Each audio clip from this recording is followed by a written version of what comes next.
সামনেও অপমান হতে হয়।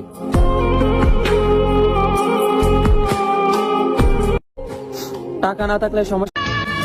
আমি এতদিন জানতাম আমার আপন মানুষগুলো আমাকে ভালোবাসে, কিন্তু আজ বুঝতেছি তারা শুধু আমার টাকাকে ভালোবাসছে, আমাকে না।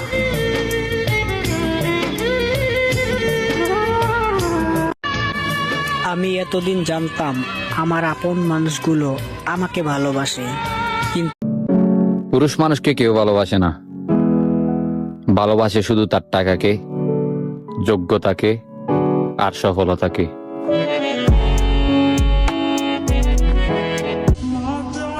সামান্য একটু সুখের খোঁজে শখের বয়সটারে নিয়ে নিজের শখ পূরণ করার জন্য এই দূর প্রবাসে আইছি, অথচ পরিবারের চাহিদার কাছে আমার নিজের যত শখ আছে সবই প্রবাসের মধ্যে আমি মাটি দিয়ে ফেলছি।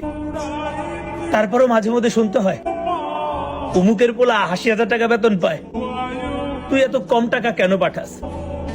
আমি তাদেরকে বুঝাইতে পারি না যে ওই তুমুকের ছেলের মতো আমার কপালটা ১০ আঙুলের না। আসলে একটা সময় যখন দেশে ছিলাম ইনকাম করতে আমরা ভালো ছিলাম, কিন্তু এখন ইনকাম করার পরেও নিজের ঘরের মানুষের কাছে আমি খারাপ পেলাম।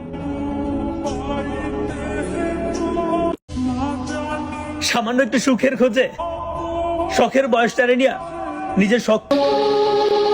আমি এমন একজন মানুষ, টাকার অভাবে কারো কাছে দামি হতে পারিনি, কোনো দোষ না করেও সবার কাছে আজ হয়ে আছি দোষী।